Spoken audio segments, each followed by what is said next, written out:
حي على الفلاح.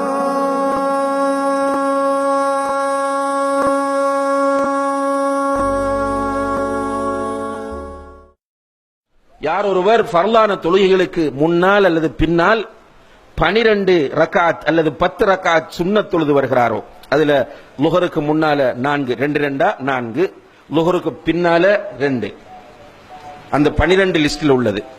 அதே போன்று மகரிபுக்கு பின்னால 2 8, இஷாவுக்கு பின்னால 2 10, ஃபஜ்ருக்கு முன்னால 2 12. இதிலே லுஹருக்கு முன்னால 2 தொழலாம் என்று ஹதீஸ் வருகிறது. 2 தொழுதால் 10. இந்த 10 அல்லது 12 ரக்காத்துக்களை ஒருவர் ரெகுலராக தொழுது வந்தால், பயணத்தில் இருந்தால் தொழ தேவையில்லை. பயணத்தில் இருந்தால் அவர் ஃபர்லான தொழுகைகளை மாத்திரம் தொழுதால் போதும். இந்த ரெகுலரான சுன்னத்தை தொழ வேண்டிய அவசியமில்லை. தொழுவது சுன்னத்தும் அல்ல. ஒருவர் ஊரில் இருக்கும் போது இந்த 12ஐயும் தொழுது வந்தால் அவருக்கு சுவர்க்கத்தில் ஒரு வீடு கட்டப்படும். இதை கொஞ்சம் தனிமையில் உட்கார்ந்து யோசிச்சு பாருங்க. அல்லாஹ்வுடைய தூதர் சொல்கிறார்கள், வஹீன் அடிப்படையில் சொல்கிறார்கள். இது பொய்யாக இருக்குமா? இதுல நமக்கு சந்தேகம் வர முடியுமா? நிச்சயமாக வராது. அன்புள்ள சகோதரர்கள், இன்றைக்கு பாருங்க நம்முடைய நிலைமைய. நம்ம 12 சுன்னத்தை பத்தி பேசிட்டு இருக்கிறோம். நம்ம இப்ப பேசுற டாபிக் என்னன்னு கேட்டால் 12 ரக்காத் சுன்னத். ஆனால் நம்மில் பெரும்பாலானவர்களுக்கு 5 நேர தொழுகையே இல்லை. இன்னா லில்லாஹி வ இன்னா இலைஹி ராஜிஊன். என்னதான் மனசுல நினைச்சிட்டு வாழ்ந்துட்டு இருக்கிறோமோ தெரியல. இந்த தொழாம வாழ்ற சகோதரர்கள் மனதில் எதை நினைத்து என்ன நினைக்கிறாங்க என்று உண்மையாக அவர்களே ஒரு தரம் மீட்டி பார்க்க வேண்டும். நான் தொழாம வாழ்றேனே, நான் என்ன நினைச்சிட்டு இருக்கிறேன்? அல்லாஹ் இல்லையா?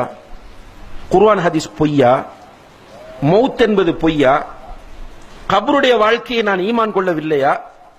மறுமையிலே அல்லாஹ் என்னிடம் முதலாவது கேட்க போகிற கேள்வி தொழுகை தொழுகை என்று சொல்கிறார்களே, இது பொய்யா? தொழாதவர்களுக்கு அல்லாஹ் சக்கர் என்ற நரகத்தை தயார் செய்து வைத்திருக்கிறானே, இது பொய்யா? கொஞ்சம் யோசிச்சு பார்த்தாங்கன்னால் அவர்களுக்கே அவர்கள் செய்யக்கூடிய அசிங்கம் புரியும். அல்லாஹு தஆலா எவ்வளவோ நிஅமத்துகளை தந்திருக்கிறான் சகோதரர்களே. அல்லாஹ் தந்திருக்கிற நிஅமத்துகளை எண்ண ஆரம்பித்தால் நம்மால் எண்ணி முடிக்க முடியாத அளவு நம்முடைய சொந்த வாழ்க்கையில் அல்லாஹ் நிறைய நிஅமத்துகளை தந்திருக்கிறான். தேவண்டா உட்கார்ந்து பட்டியல் போட்டு பாருங்கள். உங்களோட 2 கண்ணும் கெட்டு போகும்போது கண்ணின் பெருமதி உங்களுக்கு புரியும். உங்களுடைய 2 கிட்னிகளும் பழுதாகும் போது அல்லாஹ் தந்திருக்கிற கிட்னியின் பெருமதி உங்களுக்கு புரியும். ஏதாவது ஒரு இடத்தில் எலும்பிலோ சதையிலோ எங்காவது ஒரு இடத்திலே கேன்சர் என்று ஒரு நோய் உண்டாகும் போது அந்த ஆரோக்கியமான நிஅமத்தின் பெருமதி நமக்கு புரியும். அல்லாஹு தஆலா தந்திருக்கிற நிஅமத்துகளை எல்லாம் அனுபவித்துக் கொண்டு ஒரு நண்பன் உங்களிடத்தில் சில உதவிகளை வாங்குகிறான். அந்த நண்பன் ஒரு கட்டத்தில் உங்களுக்கு ஒரு பிரதிபகாரம் செய்ய தவறும் போது நன்றி கெட்டவன் என்று அவனையும், நீங்கள் ஒருவனுக்கு ஓட் போடுகிறீர்கள், அந்த ஓட் போட்ட அவன் உங்களுக்கு சேவை செய்யாத போது அவனை நன்றி கெட்டவன் என்று திட்டுகிற நீங்கள், உங்களுடைய மனைவியை நன்றி கெட்டவள் என்று திட்டுகிற நீங்கள், உங்களுடைய ரப்புக்கு நன்றி உடையவர்களாக இருக்கிறீர்களா கெட்டவர்களாக இருக்கிறீர்களா என்று தொழாதவர்கள் கொஞ்சம் யோசித்து பாருங்கள். கண்ணியத்திற்குரிய சகோதரர்களே, தொழாதவர்களுடைய நிலை மறுமையிலே மிக பயங்கரமானது. தொழக்கூடியவனுக்கு அல்லாஹ் வயல் என்ற நரகம் என்று சொல்கிறான். நல்லா யோசிச்சு பாருங்க. ஃபவைலுல் லில் முஸல்லீன் அல்லதீன ஹும் அன் ஸலாத்திஹிம் சாஹூன் அல்லதீன ஹும் யுராஊன்.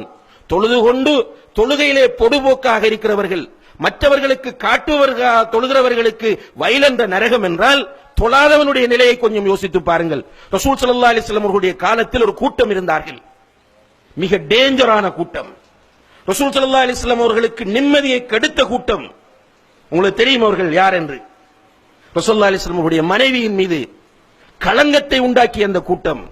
ரசூலுல்லாஹி அலைஹி வஸல்லம் அவர்கள் வெளியூருக்கு போயிருந்த நேரத்திலே அவர்களுக்கு சதி செய்வதற்காக ஒரு பள்ளிவாசலை அமைத்த கூட்டம். யார் அவர்கள்? முனாஃபிக்குகள். இந்த முனாஃபிக்குகளை பற்றி அல்லாஹ் குர்ஆனில் சொல்லும்போது ஃபி தர்கில் அஸ்ஃபலி மினன் நார், நரகத்தின் அடித்தட்டில் அவர்கள் இருப்பார்கள் என்று அல்லாஹ் சொல்கிறான். நரகத்தின் அடித்தட்டில், அதாவது காபிர்களை விட கேவலமானவங்க முனாஃபிக்குகள். கண்ணியத்திற்குரிய சகோதரர்களே, இந்த முனாஃபிக்குகளும் ரசூல் ஸல்லல்லாஹு அலைஹி வஸல்லம் உடைய காலத்தில் தொழுதான். கொஞ்சம் யோசிச்சு பாருங்க. தொழாதவர்கள், நீங்க அந்த முனாஃபிக்கை விட மோசமானவர்களா? முனாஃபிக்கை விட நன்றி கட்ட கேவலமான கூட்டமா? ஏன் உங்களுடைய மூளையை பயன்படுத்தாமல் இருக்கிறீர்கள்? உங்களுடைய சிந்தனையை பயன்படுத்தாமல் இருக்கிறீர்கள்? நீங்க ஹுத்பா முடிந்து போகும்போது ரோட் கிராஸ் பண்ற நேரத்தில் ஒரு வாகனம் வந்து அடித்தால் ஹலாஸ், உங்களுடைய வாழ்க்கை முடிந்து விடுகிறது. அன்புள்ள சகோதரர்களே, உங்களோடு கோபத்தில் பேசவில்லை. இந்த ஹுத்பாவின் பெருமதியை நீங்கள் மௌத்தாகும் போது உணர்வீர்கள், நீங்கள் கபரில் வைத்து உணர்வீர்கள்.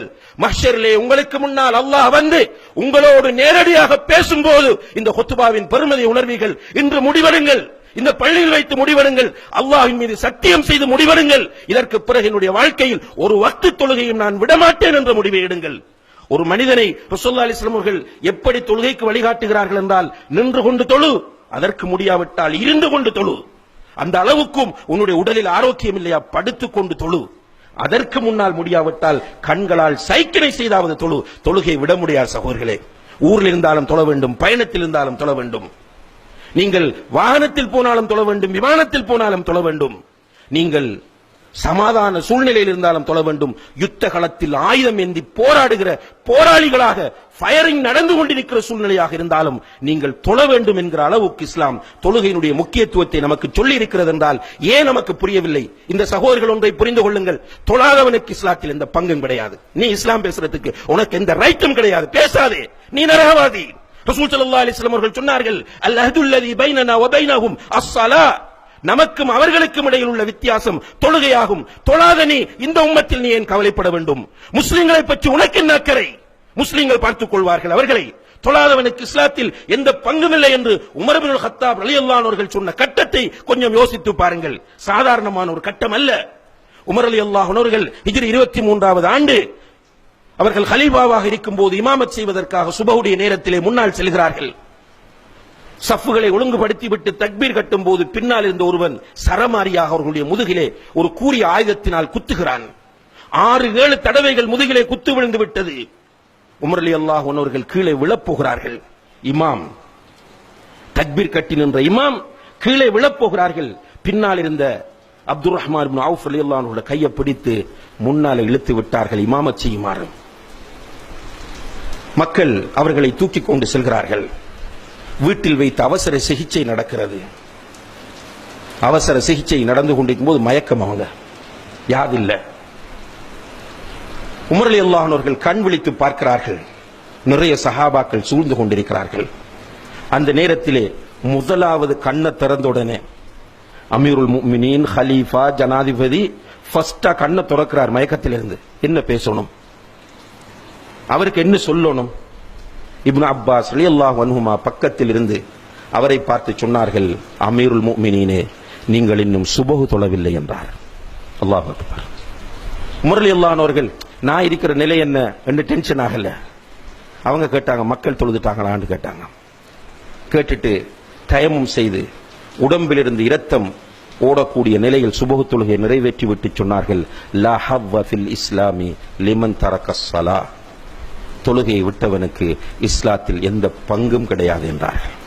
எனவே கண்ணியத்திற்குரிய சகோதரர்களே, உங்களை அல்லாஹ்வுக்காக நேசிக்கிறோம். நீங்கள் யார் என்று நமக்கு தெரியாது.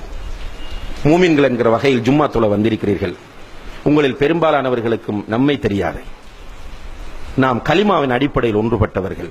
உங்களை அல்லாஹ்வுக்காக நேசிக்கிறோம். அந்த நேசத்தின் வெளிப்பாட்டால் சொல்லுகிறோம், இன்றிலிருந்து நீங்கள் தொழுங்கள்.